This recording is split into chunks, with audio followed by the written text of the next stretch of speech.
Hello everyone, it's SilverLamy79 here. Welcome to Coin to Coin. It's the weekly series where we look at coins that come in from my subscribers. Just a special shout out and thank you to my subscribers who have currently donated. We've got Alex Coinroll Hunter, we've got Silver Stanger, we've got Sander V, Ancient Numismatics, and Jim Bob Slim Pickens. Obviously each donation represents a country on the board, so we're going to go and take a look through. So for instance, we had Ancient Numismatics. He had a selection of South African pieces. Jim Bob Slim Pickens did Australia. So we're going to go over here now. We're going to go, there's nothing on South America as yet. And then we've got Silver Stanger did America. Oops, sorry. And then we've got Alex Coinroll Hunter who did Canada. We've got Sander V who did Netherlands. And of course myself, I started off with Ireland.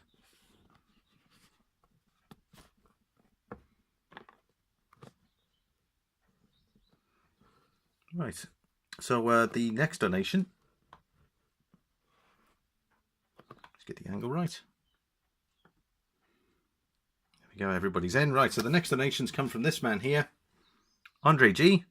If you guys haven't checked out his channel, I'm going to put the details in the description there. Go there. If you haven't seen his channel, go in, give him a subscription. He does a variety of things. He's done some bullion, he's done some German silver coins, he's obviously done some gauze. He's also a collector of some American coins, peace dollars. Definitely worth having a look at in case you guys don't know Andre G. He's great. He's also very active in the community there. Whenever the live streams are in, he tends to be on as well. So guys, shout out to Andre G. Thank you very much for giving me putting in a selection of German pieces. So yeah, Germany is where the country we're going to be looking at. So I'm going to just put that somewhere over here. The flagpoles here are certainly filling up. Right, so we're going to look at Germany. Now I've broken up a selection of pieces here. So what we have is we've got pre-World War One, followed by obviously after the war years, the hyperinflation years, and then lastly we've got some of the more modern German pieces. That when I refer to as modern, we're talking 89, 1990.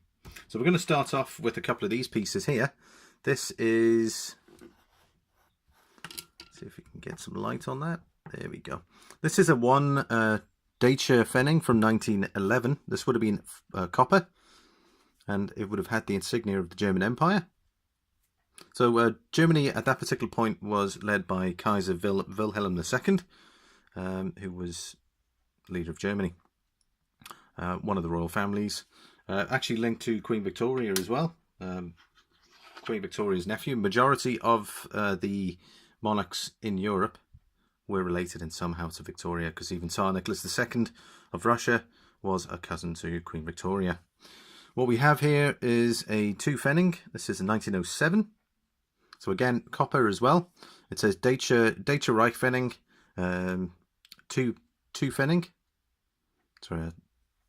And then we've also got the German Empire insignia on the back. Now the German Empire insignia, obviously the eagle, that's predominantly what they put on the majority of their pieces. So here we go. We've got a 5 Pfennig.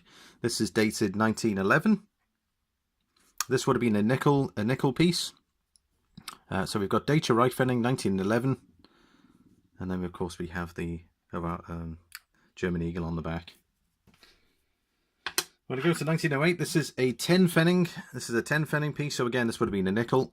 1908. Deutsche Reich Pfennig.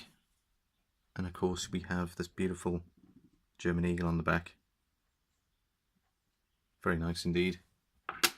But the next period we're going to move to is the 1920s. Now during the 1920s we had a lot of hyperinflation. Now that was primarily caused by obviously after the war years. The Germans had a fair amount of debt that needed to be paid off. So the Allies were concerned that Germany was going to try and pay off their debt with paper money. They didn't want that, so what they did was they took Germany's gold reserves. Now, obviously, what that hasn't affected, because at that particular time you had all the countries connected to the gold standard. So that first set of coins were referred to as the gold mark, which basically means the gold standard. And then in the 1920s we refer to as the paper mark, which is predominantly where it wasn't linked to any precious metal. So hence why you had a massive amount of variations. I mean, have a look at this 19. This is also aluminium. You started to see a lot of cheaper metals coming through. So this was an aluminium 200 mark. Obviously, still has Deutsche Reich 200 mark piece. Now, normally during the gold years, I think the highest denomination German coin you could get was, I think, 5 mark. So all of a sudden you're starting to see these really high values coming through. You've got there the German eagle on the back. Also, they had the highest denomination coin ever minted, and I think it was something like 5 million mark. So this is dated 1923. They used aluminium. We've got a slightly older one here. This is a 50 Pfennig. So obviously we could have a look here. There's the 50 Pfennig. This is 1922. So this would have been worth more than this 200 mark piece. However, obviously once hyperinflation kicked in, the devaluation really started to speed up, and I think the highest banknotes that you could get was 100 trillion paper marks. Interesting enough, it looks like a wheat section here, a sort of a wheat design on the back, and that's the same with the 200 mark piece. So if we have a look here, sorry, beg your pardon, not the 200 mark, that 50 Pfennig. So the mark got the eagle on, and obviously that might be a representation of the wheat fields. Sorry, Silver Stanger, your flag keeps tipping over. I think it's probably just the weight of it. There we go. We'll leave it like so. Okay, so we're going to have another look at, and then we've got some copper pieces now. So these are some Pfennigs. These are dated 1924. Now, in 1924 in Germany, they had a revaluation of the paper mark. They actually removed it. It was replaced initially by the rent mark, which was initially in effect to try and revalue the German currency. And what it did was it was prior to them introducing the new Reich mark. So it was just an adjustment. So I think it lasted a year, and then they introduced the Reich mark, which was linked back to gold. So this is 1924, lovely copper piece. We have this the sort of wheat. I guess that's probably agriculture. 1924. This is a 2 Deutsche Pfennig, Reich Pfennig, and there it is. It says Renten Pfennig. Sorry, initially I missed that. It's the Renten mark, and then you can see it there, the Renten Pfennig. Excellent, Andre G. Thanks very much for bringing that through. So everything I'm saying correlates to the money that I'm actually showing you here, which is fantastic. So here's another one. That is a 1 Renten mark. So like I said, for that initial year, they introduced it just to revalue the German currency. So there we go, dated 1924. Fantastic. Andre G, thanks very much for that, buddy. Right, we're going to move on. We're going to move on a bit now to the later period, the 1980s. Now we're going to move to the Deutsche Mark, which was the replacement to the Reich mark. Obviously, after the war, the currency was completely decimated. So in 1948, they introduced the Deutsche Mark. So I've got some pieces here. These are predominantly more newer. I haven't got anything older. But we've got, I think, 78. So this was the, sorry, zoom in on that. Sorry, it's a really small piece. So there we go. So this is the Deutsch or Bundesrepublik Deutschland, 1978. So Deutschland. I know. So I said that in the last one. I said Deutschland, and someone said it sounded like you said Dutch, but Deutschland means Germany. And we got one Pfennig.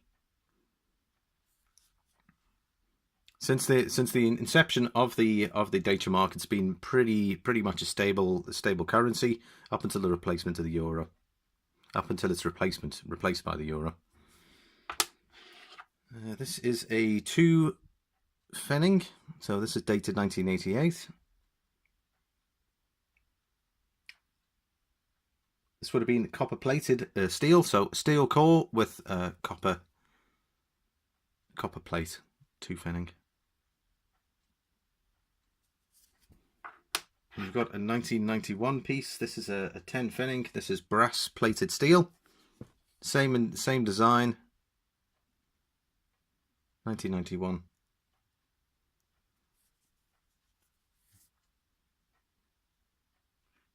Lovely. And finally, I've got a 50 Pfennig. This is a Cooper nickel. So we can see it there. Bundesrepublik Deutschland, 50 Pfennig. And it's a woman planting some seeds. 1991. It could be in reflection to the fall of the Berlin Wall. That it could well be. I mean, obviously, this is the or maybe it's a planting for the future. It's probably more than likely that rather than the actual Berlin Wall, because this coin came out in 1948. So it's more than likely planting for the future. 50 Pfennig. Sorry, this video is a little bit long. We're at about 10-11 minutes now. Guys, thank you all very much for watching. I hope that gave you an idea in regards to the German currency. Silverstange, your flag keeps falling down here.